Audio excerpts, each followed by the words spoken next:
ঢাকা সিলেট মহাসড়কের হবিগঞ্জের Auskandi CNG gas পাম্পে ভয়াবহ অগ্নিকাণ্ডের ঘটনা ঘটেছে। এতে একসাথে 9টি সিএনজি, অটোরিকশা ও একটি বাস পুড়ে যায়।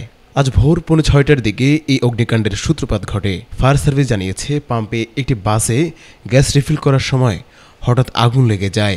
মুহূর্তেই আগুন ছড়িয়ে পড়ে এবং পাশে থাকা 9টি সিএনজি, অটোরিকশা ও বাসটি পুড়ে ছাই হয়ে যায়। খবর পেয়ে নবীগঞ্জ, বাহুবল ও ওসমানীনগর থেকে ফায়ার সার্ভিসের 3টি ইউনিট ঘটনাস্থলে পৌঁছে প্রায় 1 ঘন্টার চেষ্টায় আগুন নিয়ন্ত্রণে আনে। তবে সৌভাগ্যজনকভাবে গ্যাস পাম্পের মূল মজুদে আগুন না লাগায় বড় কোনো প্রাণহানি বা আরও ভয়াবহ দুর্ঘটনা থেকে রক্ষা পেয়েছে এলাকাবাসী। এই মুহূর্তে আগুন লাগছে, এবারে জল্লা সারখার হয়ে গেছে সবকিছু। ফায়ার সার্ভিসে খবর দেব, আল্লাহ ফায়ার সার্ভিসে ফোন দেন না, কয়েকবার চেষ্টা করছি। আল্লাহ আল্লাহ, মানুষের স্বপ্ন একবারে জল্লা শেষ।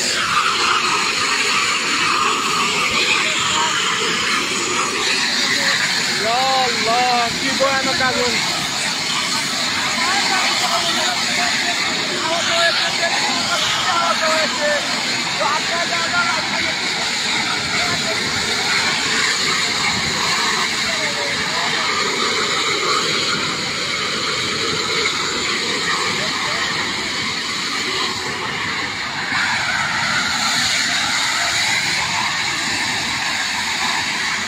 আসন্দি গ্যাস পাম্পে আগুন লাগেছে, আসন্দি গ্যাস পাম্পে আগুন লাগছে।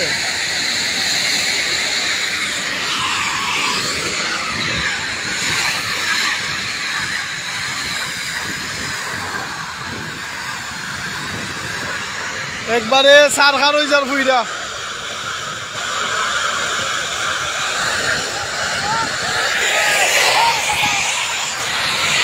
সবকিছু ফুইরা সারখার হয়ে গেছে, মানুষের সবকিছু ফুইরা সারখার হয়ে গেছে। Allah, Asandi gas pump, Asandi gas pump, Asandi gas pump জ্বলে গেছে। মালাপ তো আমি ফজরের নামাজ পড়ে আসলাম, বালাফটা মানে পাইপ লিক করে আগুন লাগিয়ে গেছে। কি ভয়ানক আগুন, বুঝানির মতো নাই। পুইরা সব কিছু সব শেষ হয়ে যার পুইরা। মানুষ ছাদের উপর তো ফাল মাইরা জমিন পড়ছে, আল্লাহ বাঁচাইছেন তারারে।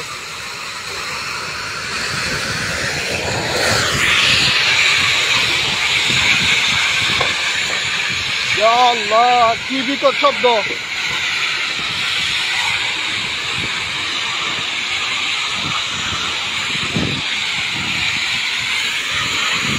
কেউ এজনে ফায়ার সার্ভিসও ফোন দিবানি প্লিজ, আমি ফোনে পাইলাম না। কেউ এজনে ফায়ার সার্ভিসও ফোন দেন।